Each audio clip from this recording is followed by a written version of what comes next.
it's time to sit back and relax with your favorite drink. And listen.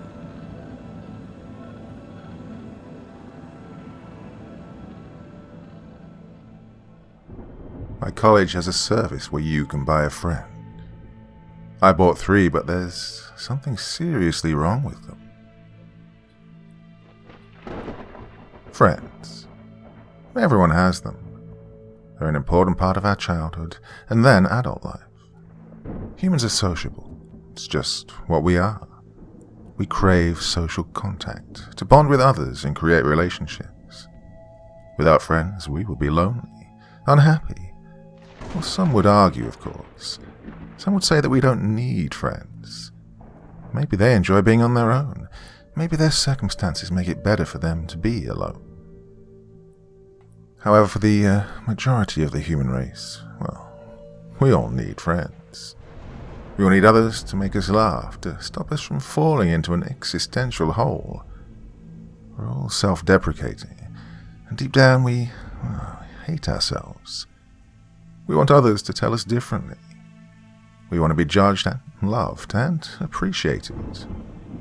No matter how much you disagree with me, you know it. Friends are what make us as children and again as adults. And without them, we wouldn't be who we are today. So, why not come and get your own friend today? Buy 1 and get 2 free. There's always the same exact spiel, the same speech. A woman with red hair tied into a ponytail and a lipsticky smile stood outside my college dorms in all types of weather. When it was raining, she had an umbrella, dancing across puddles in the concrete, as if doing that would be more entertaining. In the sun, she wore shorts and a t-shirt, her megaphone glued to her palm. When I first darted at Moorhead College, I tried to avoid her, but it wasn't easy. Every morning I'd push myself through the door, halfway through a cereal bar that I wasn't hungry for, and there she'd be, waiting for me, that exact same smile. And somehow she knew my name. I have no idea how. Maybe she was psychic. I started forwards, lunging into a power walk, but she was always faster. Cole! Swinging a megaphone, the woman's voice was like wind chimes. Good morning. I smiled. Morning. I tried to twist around to take a different path, but she was already in front of me. Sometimes I wondered if the woman was a vampire. It didn't make sense to me that she could move that fast. Do you have any friends, Cole? The woman murmured. You never seem to have anyone with you. She cocked her head and pouted. Oh, sweetie, you don't have to be lonely, you know. In fact, we have the perfect service. I'm not lonely. My smile became more of a grimace. Well, even when I knew I was. I spent the majority of my time on Discord, talking to internet friends as well as ones I left behind at home. My roommate barely talked to me. And when he did, it was to ask for cash. He brought girls in pretty much every night, so I wore my headphones to get to sleep. And even soundproof headphones couldn't block him out, though. So, well, the woman was right. I didn't have friends, and I was in fact lonely. Hell, I was lonely enough to consider going home. I've been looking at cheap flights back home, and, well, it's not exactly easy in the middle of a global pandemic.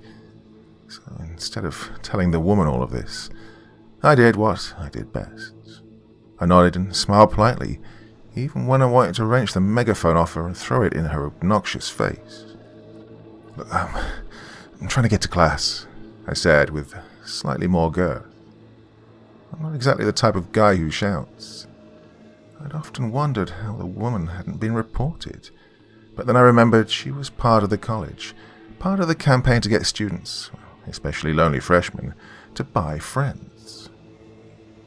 When I'd first moved in, she was in the parking lot harassing other kids. Move-in day was a perfect time to get students into her clutches. Nobody really knew what to do with her. Some kids told her to fuck off. Some laughed at her. I wasn't one of them. No. I was stupid enough to let her bleed her way into my subconscious. It was enough to brainwash me. Still, though, I tried to say I wasn't interested. I even attempted to pretend I spoke a different language on the week I'd started. Well, that didn't work. I only knew broken Spanish from some failed Duolingo lessons. Young man, I can read you. The woman already had her claws in me. She didn't know it. Or maybe it was evident in my expression or my burning cheeks. She knew exactly how to get under my skin, so I guess she was doing her job perfectly. I have friends, I said, this time through gritted teeth. I was slowly losing my patience. I couldn't believe it. My college years were supposed to be the best of my life. And there I was trying to convince a woman I did in fact have friends. On Moorhead, it seemed like the perfect campus, and I was quickly starting to regret enrolling. You don't sound very sure. Before I could speak, she was shoving multicolored pamphlets at me. Here, we're open from 9 a.m. to 5, and we offer discounts to students with financial issues. Oh, also, if you provide them with my name. She pointed to herself, her smile growing. Oh, it's Melody, by the way. She laughed a little like my mum. You know, the fake laugh when you show your parents something and they've got to appreciate it. Well, if you give them my name, when you purchase a friend, you will get a whole 50% off. I nodded along, managing to keep my pasted-on smile. I'm good, I said stiffly. I don't have any money. Melanie fixed me with a frown. Cole, do you know what our service offers? She moved in closer, uncomfortably close, her warm breath feathering my cheeks. Oh, she did that a lot, repeating the same phrase over and over again like I was a toddler with an impressionable mind and would give in to her. Do you know what a friend is, sweetie? You're a freshman, right? You only started a few weeks ago, so you're a long way from home, right? Well, that struck a chord. Yes, I was a freshman, and yes, I was only weeks into my first year at Moorhead, and was yet to make friends. Swallowing thickly, I pushed past her. Like I said, I've got class. I could taste the cereal bar I'd forced down climbing its way back up. When she called my name, I willed my legs to go faster. Of course I knew what the friend service was. Marketed as a way to find like-minded people and create everlasting relationships, the service offered students the opportunity to buy friends. According to Moorhead, it was exclusive to them. I did some digging on the internet about them. All I found were several articles, which most of were positive. Now, I know what you're all thinking. Ridiculous, right? I mean, who would buy a friend? I thought it was bullshit. The college were just draining kids of cash they already didn't have, so lonely freshmen could pretend they actually had friends. It was a lie, and it was cruel. I didn't have friends, but I wasn't going to waste my money on some poor actors working for barely minimum wage. I couldn't imagine what it was that friends did anyway. Did they just follow students around? How do you even have a fake friendship? Why capitalize on friendship? It just seemed so wrong to me, going against human nature. We naturally make friends in different social settings like college, school, and work. Why fake it? It didn't make sense that instead of encouraging kids to start new clubs based on different interests, they brought in a service that was practically taking away human rights. Did the friends have to act a certain way? What if they caved in and broke out laughing? Well, I'd never seen one, mainly because they're pretty rare on campus. I've been told in the past, when they were first implemented, a year before I started, that they were everywhere. But like everything else that gets popular, internet trends, celebrities, and latest TV show, they got old pretty quickly, being forgotten about in less than a month. The only trace of them was the crazy red-haired woman outside my dorm. Well, I'd like to say that I blanked them, went along with my life, ignoring their existence. But I can't say that. I can say, however, that Melody and her forced enthusiasm had crawled into my head, latching on to my thoughts. don't know how she did it. Maybe she drugged me, sprinkling me with voodoo dust or whatever. Something to mess with my brain chemistry and bring down my walls. Well, she was successful.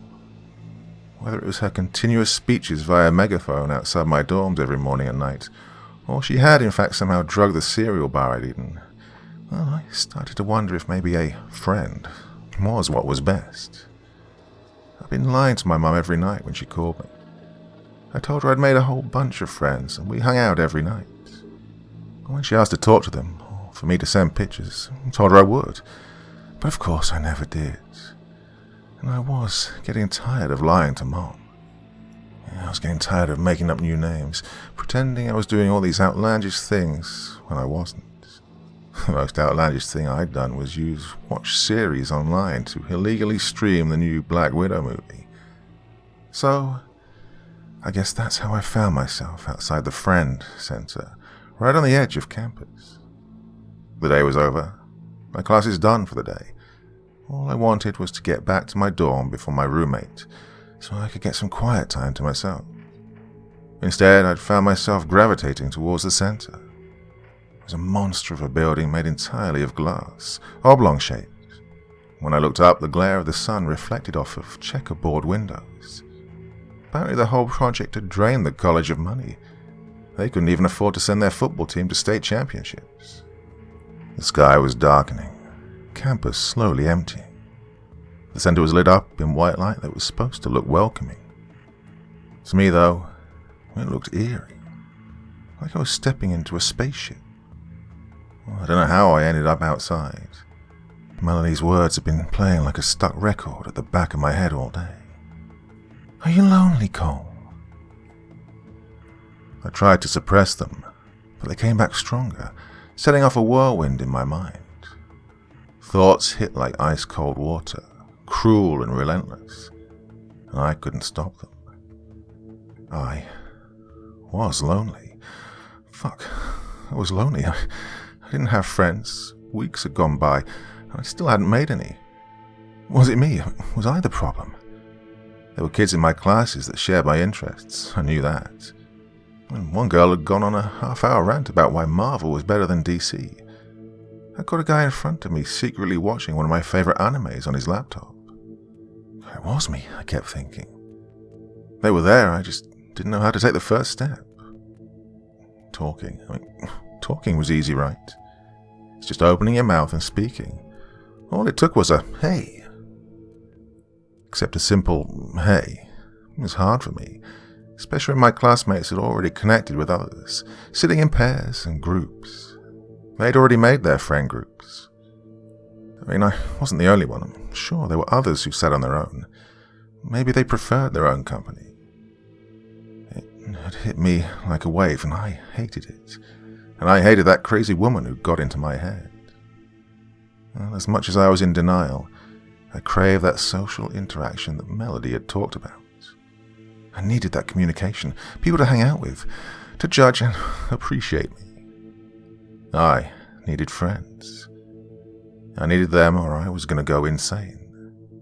The 7 a.m. ramblings had led me to the place I didn't even think I'd ever end up. Well, on my way to classes, I glimpsed freshmen stop and stare through the windows, like they were considering it, but they never actually walked in. When I took a hesitant step inside, I found myself pleasantly surprised. I don't know what I'd expected. From the look of the outside, the place reminded me of a hospital. Instead, it was like walking into an Apple store. The reception looked modern. There was a glass desk with a youngish-looking woman situated behind it. The place was separated into two, a customer service area and a section where arcade-like machines were dotted around. Each one had "Friend" printed in silver letters, and below that, a photo of a group of smiling teenagers with over-the-top smiles and bright eyes, like the ones you get on the cover of a textbook. Well, the place was homely. I had to give it that. There was a sitting area with couches around a coffee table strewn with comics and magazines. The walls were covered in photos of supposed customers, and below that, reviews. I wondered if they were made up. I knew nobody my age would say, "Fantastic service," followed by a plethora of exclamation marks and a smiley face. I saw another photo, one of two girls with their arms around each other. Oh, before I met Olivia, I spent most of my time in my room. But Olivia made me happy again. She made me realize how special friendship is, and I'm lucky to have her. Well, I scoffed at that one, hiding a discreet smile. What exactly did these kids expect? I kept wondering. Their friends weren't real. They were paid to follow lonely people around and pretend to be their friends. It was all fake bullshit, an opportunity to prey on the student body for even more cash. Yet, I was standing there in the friend center willingly. I was a hypocrite, laughing at everyone who'd given in and bought a friend. At the back of my mind, I really was considering it too. Who else was I going to talk to for a year? My roommate? And as expected, the whole place was empty. I was the only customer. I'd only taken a few steps before the receptionist made her way over, her heels click-clacking on marble flooring. She was maybe a few years older than me, with curly blonde hair sitting on her shoulders. The girl was smartly dressed in a white blouse and pencil skirt. "Can I help you?" Oh, she was smiling so much I thought her cheeks were going to concave in on themselves. I'm just looking around," I said. And when she frowned at me, like what I'd said was gibberish, I stumbled over to one of the machines. Well, I had a plan of sorts. I'd mess around with the machine for maybe 5 minutes. When she was distracted, I'd make a quick getaway. I mean, sure, the place was nice, but I was put off by the lack of students. The machine I'd stepped in front of was already on, and I found myself staring at a white screen. "Start" was printed in the middle. Underneath that, "Need help? Talk to our friendly team." The machine was touchscreen, so I tapped the start button, and a box popped up. "How many friends are you making today?" What the hell, I thought. Well, the maximum you can make was 10, so I made 3. The whole thing reminded me of creating a sim. First I had to pick 3 names. I picked Finn, Evie, and Kai. Based on Finn from Adventure Time, Evie from Pokemon, and Kai, well, I just liked the name. Creating them was the hardest part. I wasn't expecting there to be so many features. I didn't think an accent option would pop up. So I played around with it, making 2 of them American and 1 Australian. I always wanted to meet an Aussie. It was like the damn thing could read my mind. When I was happy with what they looked like, as well as their basic backgrounds, I tapped the green tick icon at the bottom of the screen, which took me to a list of default personalities. I clicked random ones, and then, when it asked me to input a story for each of them, I tapped random ones that had already been used. Dark academia, tragic backstory, dead parents, wants revenge. I guess others who'd used the machine really liked that kind of thing. In a way, it was like creating actual characters, not just people. I expected it to be a simple, create a person, but it was much more than that. They didn't just want me to create someone. They wanted me to create a life for them. Well, at that point, I just wanted to see what they officially looked like. Unlike other games, where you could see what your characters looked like, this was different. I could choose what they looked like, but I couldn't see them. Appearance-wise, I used the randomizer a lot. I think I accidentally gave them runes on their arms to fit in with their backstories. But when I was done, I clicked finish, and the screen looked like it glitched for a moment. The information I'd spent nearly half an hour inputting, disappearing, before reappearing. A box popped up. I expected my characters to pop up on the screen, but instead I was greeted to a loading icon spinning around. The text below it sent my stomach slithering into my throat. Process complete. Now creating 1 of 3. Finn, $250. Evie, $250. Kai, $250. Total $750. Oh fuck, I thought. Well, I barely had enough cash to get by, and I'd just wasted nearly $800 on a service on 3 actors I'd made into so-called friends. The idea of them coming out with the bullshit I'd inputted made me want to rip out my hair. God, what was I thinking? Well, I wasn't, that was it. I'd found myself actually enjoying creating these things, and I just accidentally had made reality. I started to panic, shivers spiking down my spine. Mom was gonna kill me. Tapping cancel, nothing happened. Another screen popped up telling me to be patient, like it was laughing at me. Oh, fuck. I stabbed at the screen again, but I was just met with another patronizing message to please wait. In the end, I kicked the machine, searching for an off button. There had to be an off button. Is everything okay? The receptionist had seemingly appeared out of nowhere, and I nearly jumped out of my skin. I must have looked panicky, no matter how hard I tried to hide it. I made a mistake, I managed to choke out, gesturing to the screen. Look, I didn't mean to make them. I was just messing around. The woman fixed me with a smile. Oh, sweetie, nobody comes in here accidentally. Everybody wants a friend. Right, I said, bouncing on my toes. I couldn't keep still. Can you cancel it? At this, she lost her smile. Oh no, we can't do that. The process begins as soon as you tap the create icon. Your friends are currently being made. There is no way to stop it, and even if we tried, that would be very bad. Well, I tried not to think about what the latter of what she'd said had meant. Made? I repeated. Yes, it takes an hour or two. I couldn't resist rolling my eyes. So, that's them, like, getting into costume, right? The woman tapped her nose, her lips curving into a smile. I'm afraid I can't answer that. We only ask that you refrain from inquiring about the production of our friends. We work hard to provide you with fast service which delivers them to your door once purchased. As you already know, they're exclusive to this college, and this college only. Capturing them on film is forbidden. She laughed then, but wasn't sure what exactly she was finding funny. However, if you do in fact take a video or a photo, they'll fail to appear on any footage you may have. If you have questions regarding a fault, please do not hesitate to contact help and support. If there is a problem with your friend, they will automatically send a call to inform us, and we'll send help right away. Now, please do not intoxicate your friend. Smoking, drinking, and substance abuse will result in a permanent suspension. If your friend displays any of the following symptoms, please contact us immediately. Symptoms include signs of distress. The woman was talking like a straight-up robot, giving me the terms and conditions. And from what she was saying, she was treating them like, well, like they weren't human. Like they were actual products to buy. Wait, I couldn't help saying.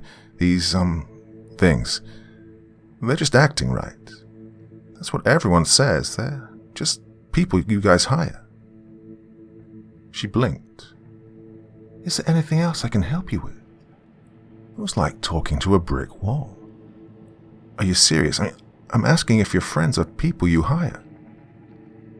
I saw perhaps a glimmer of emotion in her expression when her eyes darkened, her lip curling. I'm sorry, I'm unable to answer that. If you have any questions regarding your friends, please head to the information desk. Didn't you hear me? I gritted out. I don't want them. I can't afford one, never mind 3. I expected her to get mad, maybe ring her manager. But she just smiled, and I started to wonder if she was even human. A person could maintain a smile for that long. There's no problem. If you have financial difficulties, we can set up a payment plan. We rarely take money up front. It's only when students are comfortable paying. Well, they had me by the balls. Even if I couldn't afford it, they were insistent. Before I could coerce some kind of argument, the smiling woman led me to the main desk where I reluctantly handed over my details. Her eyes were on the screen in front of her, and every so often she'd chuckle, shooting me a grin. "They have lovely names," she said, though she squinted as the screen flickered in front of her. She was going through what I'd created. I could see her judging the runes on their arms, or maybe the generic body types I'd given them. I kept wondering how exactly they were going to recreate my designs. Did they have a whole bunch of people ready to go? "Are there any changes you want to make? I can't make any guarantees they'll make it into the final products, but we'll do our best to try." Before I could answer, she handed over a small card. "That's your payment card. When you feel happy to pay little by little, just come back here and head over to the payment machines at the very back. You can pay a maximum of $500 every day. Please keep your card with you at all times. If you lose it, you'll be required to buy a new one, which will be $50. Once again, if your friends start showing signs of distress or erratic behavior, please contact us immediately. Failure to do so will result in an automatic suspension. Moorhead College reserve the rights to withdraw you from our premises if any of these conditions are breached." She took a breath, which made me realize she was, in fact, not a robot. "Do you have any more questions? Your friends will be ready in up to 2 hours. Delivery times may vary, though it is usually on time." Well, I just wanted to get out of there. Her words were giving me a migraine. "Right, thanks," I said, even when I had nothing to thank her for. Buying them hadn't exactly been a choice. When I stepped out into the cool night air, several things were on my mind. I was thinking about going home, and I wouldn't have to deal with whatever friends they sent me. My roommate was surely going to question them, and I couldn't think of a good enough lie. How was I going to explain 3 20-something-year-olds covered in rune-like markings? I made my way back to my dorm, practically dragging myself back to my room. When I pushed the door open, there was no sign of my roommate. I didn't even know his name. Andy or Adam? Something like that. With the room to myself, I ordered takeaway pizza and booted up Minecraft. But I couldn't concentrate on the food or the game. All I could think about was the friends I'd made. Well, really made. Wondered if they were going to slip out of character and act like normal people, though the receptionist's words came back to haunt me. "If your friend shows signs of erratic behavior or appears to be distressed." What the fuck did that mean? I kept thinking. Was that when actors broke down? 2 hours passed, then 3. I started to wonder if they cancelled them after all.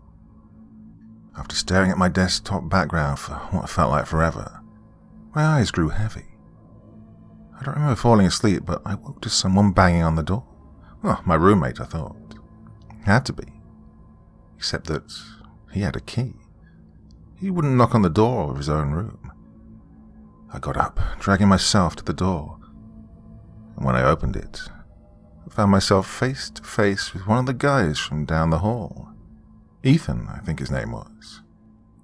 He looked half asleep, dark curls falling over his eyes. "Number 12, he grunted, eyeing my door. I guess calling me by my room number would suffice if you didn't know my name. "Dude, there's some kids downstairs waiting for you. They can't get in the dorms." I found myself nodding. Yeah, I'll let them in." The boy huffed, running his fingers through his hair. "Hey, can you tell him to keep it down next time, alright? I'll just give him your key. Oh man, I got class in the morning.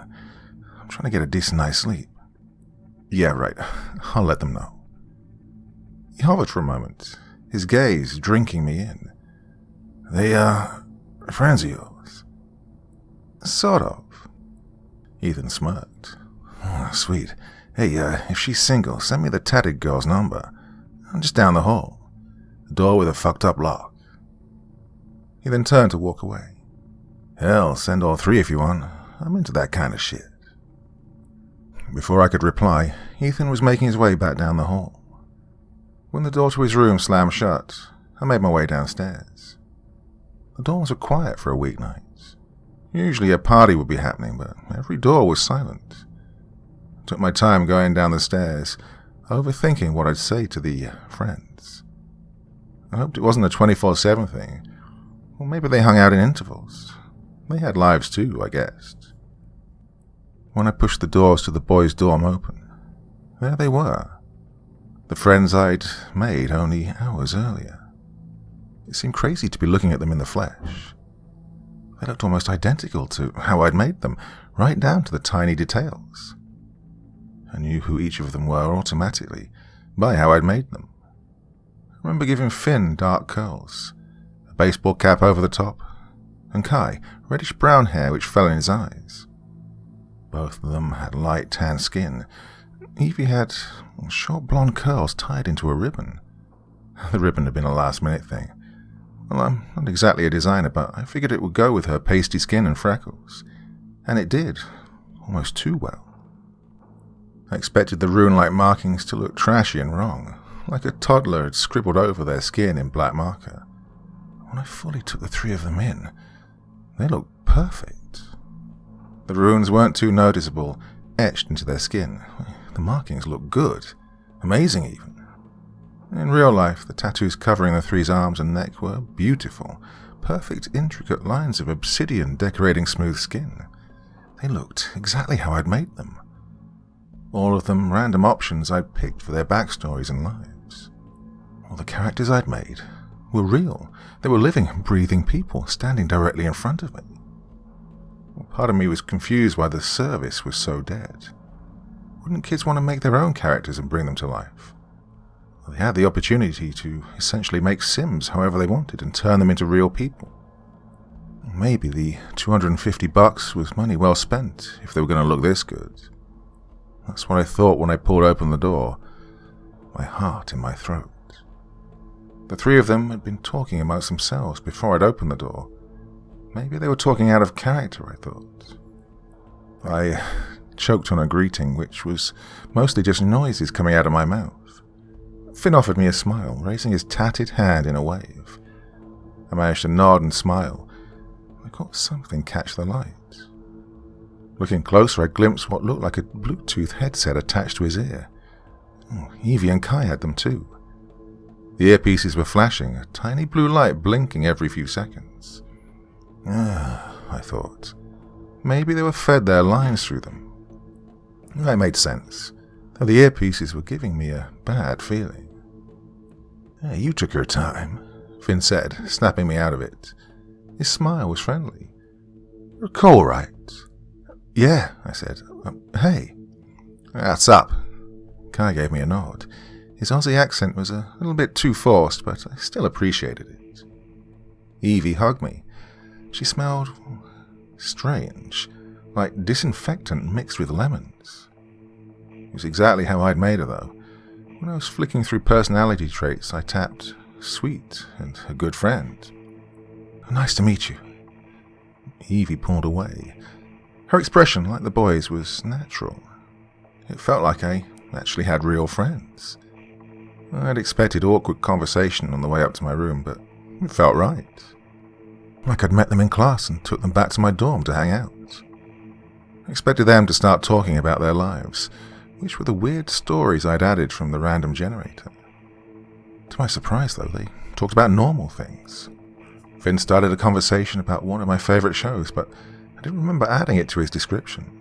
Still, though, he knew it well, and I found myself in a genuine conversation with him over his favorite character. When we reached my room, I made them drinks and they sat on the floor. It's not like they had anywhere else to sit. My roommate still wasn't back, which was a relief, and I set down 3 cups of hot chocolate.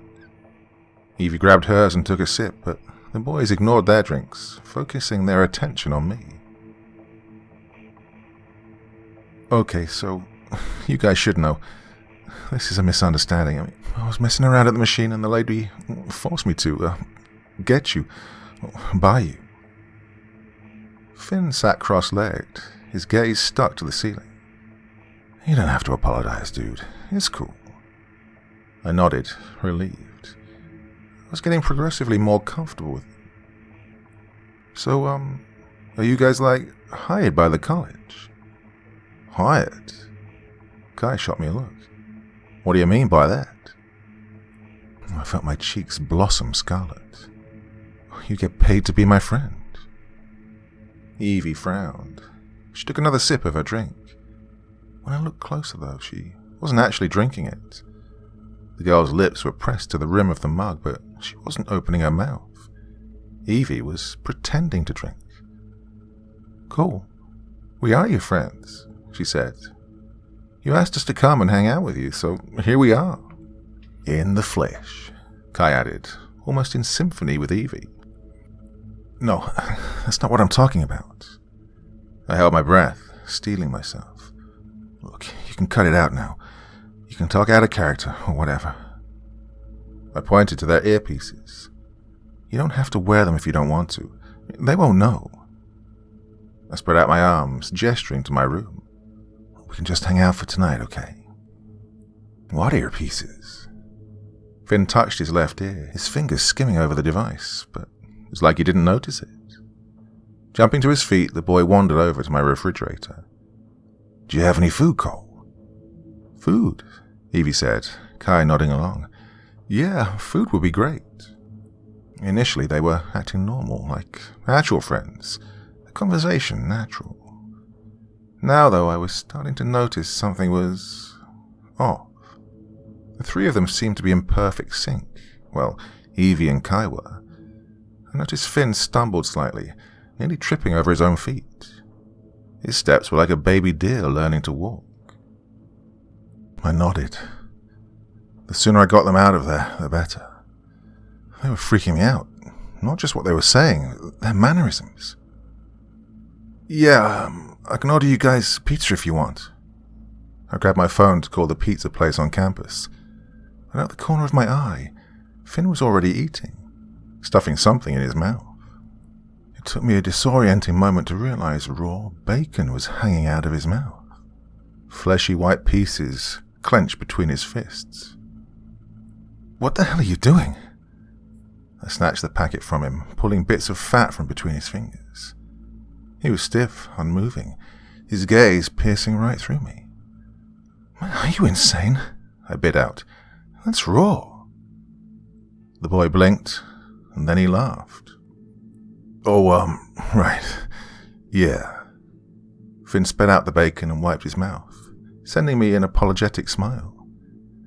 Sorry about that, He trailed off, his gaze somewhere else entirely. Hungry, Finn finished. Yeah, I'm hungry. Hungry, Kai and Evie murmured. Well, I was done. Okay, can you stop?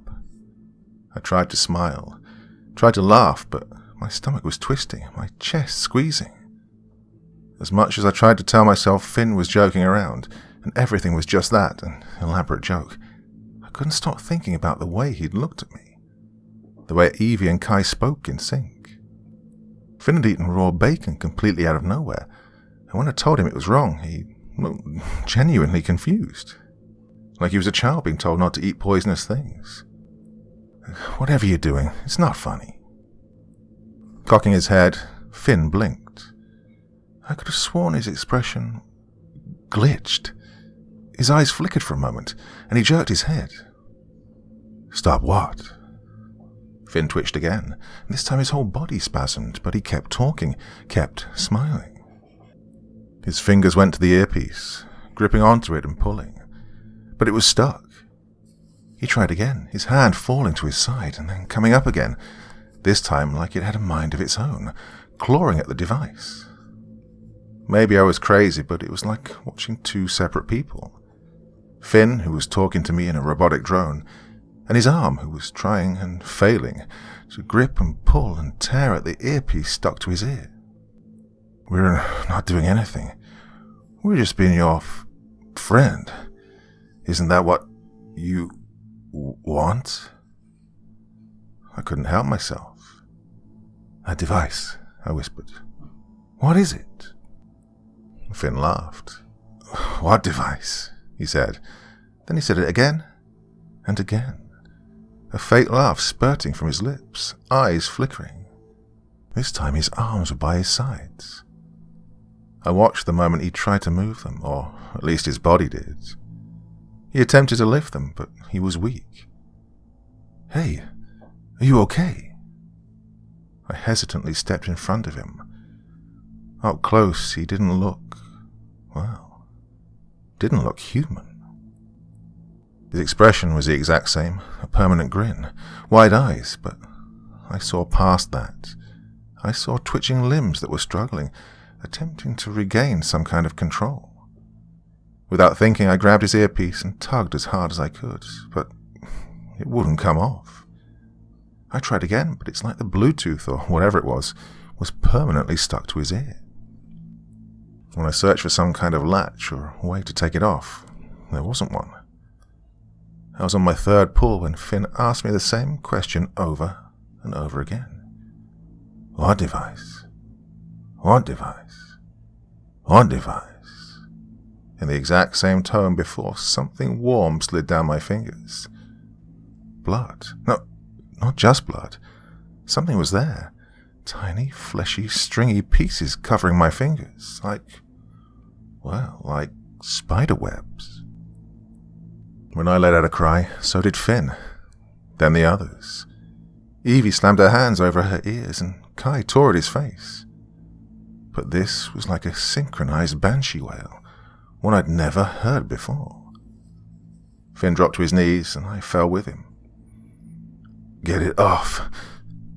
His voice was different, harsher. I could barely recognize it. My attention was on his ear, the one I tried to pull the device from. Something was hanging out of it, streaming out in pooling, glistening crimson.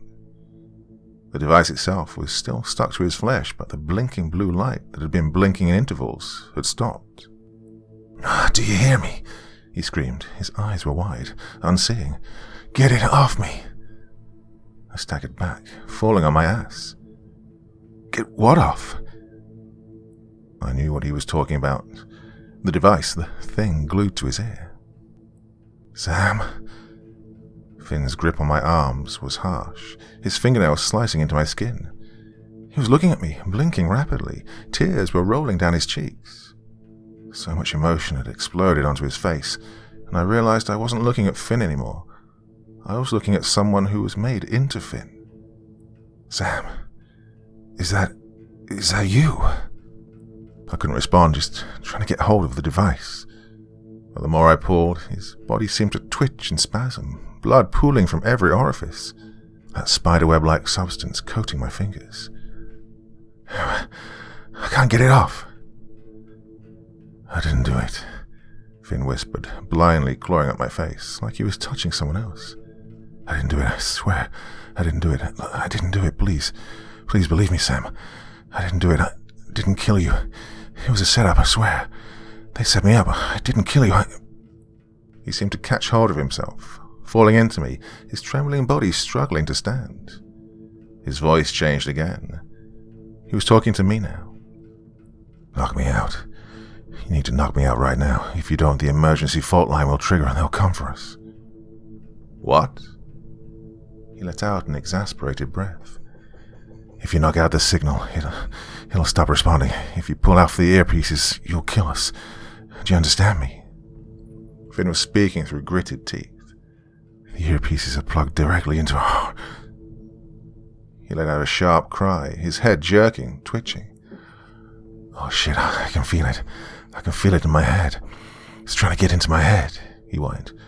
"Oh please, you have to stop it. You have to fucking knock me out." I was already reaching for a paperweight, a gift my mom had given me when I left home.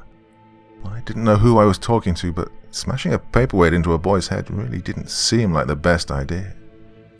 "Do it," Finn whispered into the floor. His whine became a shriek, his fingers grabbing fistfuls of his hair. "Oh, just do it. Do it, do it, do it." Something cold slithered down my spine. I didn't think, I just acted. Before I could hesitate, I slammed the paperweight into the boy's head and he dropped to the ground. Evie and Kai followed suit. I waited for them to wake up. But hours passed. The sky started to lighten, cotton and candy pink clouds blooming on the horizon. I'd sat myself in front of Finn, watching for flickering eyes or twitching lips, but he was still unmoving. When I pressed my ear to his chest, I got a heartbeat. He was breathing, so why wasn't he waking up? My attention went to the devices, though trying to pull them off seemed to hurt them more. When I was slowly falling asleep, struggling to keep my gaze on the three of them, something caught my eye. Well, it was fast, but I saw it. Making my way over to Finn, I noticed something was crawling from his nose. Well, maybe I was seeing things, but there were tiny bugs skittering on metallic legs, leaving a trail of crimson in their path. They started off in ones and twos, but then they were streaming from his nose and ears slipping from his parted lips. I staggered back, trying to hold in a cry. The bugs, or whatever they were too fast for me. I don't know where they've gone. It's been 3 hours and they're still not waking up. Are they dead? They're still bleeding and I can't stop it. When I try and wrench off the earpiece, it's like their bodies start spasming. Like they're having a seizure.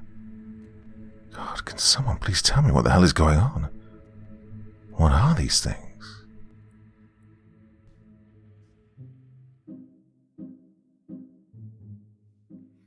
So, my dear friends, yes, Sunday night. For quite a number of years, I managed to keep up a very, very regular schedule. Monday, Wednesday, Friday, and most Sundays.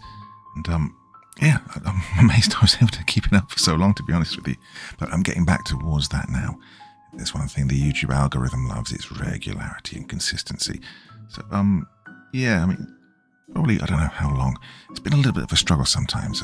Just been doing this so long. Sometimes I just look at the microphone and I'm like, I hate you. This is the last thing on earth I want to be doing. And then maybe the next day I'll be like, yep, ready, raring to go. I am ready for another story. So it's ups and downs. But yeah, I'm sort of feeling really good about this now, and I hope you're enjoying the stories recently. Lots of stuff to come. If you're an author that I've been in touch with or I'm in dialogue with, please bear with me, because it's just been, I've been a real struggle with my health, for quite a long time. Finally getting back to feeling good now. So yes, spring is in the air, and I guess it's doing me a lot of good. A lot of stuff's coming up on the channel, like I keep promising you, some series that I'm working on. Lots of recording done already, but I need to get a little bit more done before I release first episodes, that kind of thing.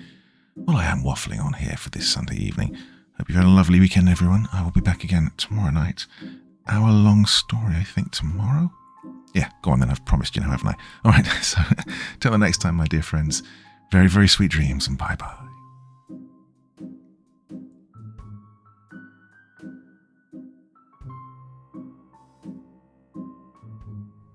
Thank you so much for taking the time to listen to this story today. Really means a lot to me and to the author of the story, of course. Well, if you want to know more about me, I'm pretty much everywhere on social media. You can find me on Facebook, Twitter, Instagram. You can download my music on SoundCloud.